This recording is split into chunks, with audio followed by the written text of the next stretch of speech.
Why now? What could be so important that he'd now, somehow, some way, find me here after all this time? I've moved no less than 4 times in the last decade, each time to a new state. New York, Vegas, LA.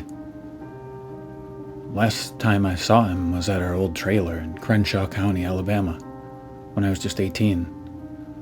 Yet, against all odds, he stands here, over 2,500 miles away and over 10 years later, in Tacoma, Washington, at 3:39 a.m., tapping on my window. I'd even changed my name. As soon as I could afford it, I got it changed. I didn't want his last name anymore. What good is a legacy if it's spent looking for purpose at the bottom of a bottle? I've heard of drinking away your past, but he'd managed to drink away his future in the process. The name change was a start, but it was far from catharsis. Even without the name, I still carried his burdens, the weight of his failures, his shortcomings, and by proxy, a tainted bloodline. I was an embodiment of that shame and guilt. The scars that I bear were a constant reminder of that. Burn scars from smoldering cigarettes, welts and bruises from thrown bottles, lacerations so deep it felt like they were still bleeding for over a decade. He wasn't a large man, but when he swung that belt, hell, felt like that belt was big enough to hold up the pants of Goliath himself. God, how I longed to be his David.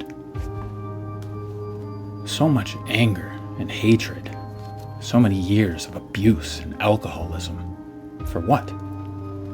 For bad attitudes and smart remarks? For not knowing better? How could I? When my mentor was always either possessed by a violent bloodlust or one sip away from complete liver failure. For running away from him? Away from the shambles and broken pieces of a dream of a normal family, a dream he robbed me of? It wasn't me. It never was me. It was him. Always him. Took me longer than I would liked, but I'd come to terms with that. I'd finally let go of the past, of the trauma, of the guilt. Until now. Until I laid eyes on him again, standing, silent and still, outside my bedroom window. Emotions came in waves: anger, sadness, shame, self-reproach, but they fleeted as quickly as they came. Except one. The feeling that roosted itself deep within my chest, that clawed at the back of my throat, quelling any sound that sought escape, was morbid intrigue.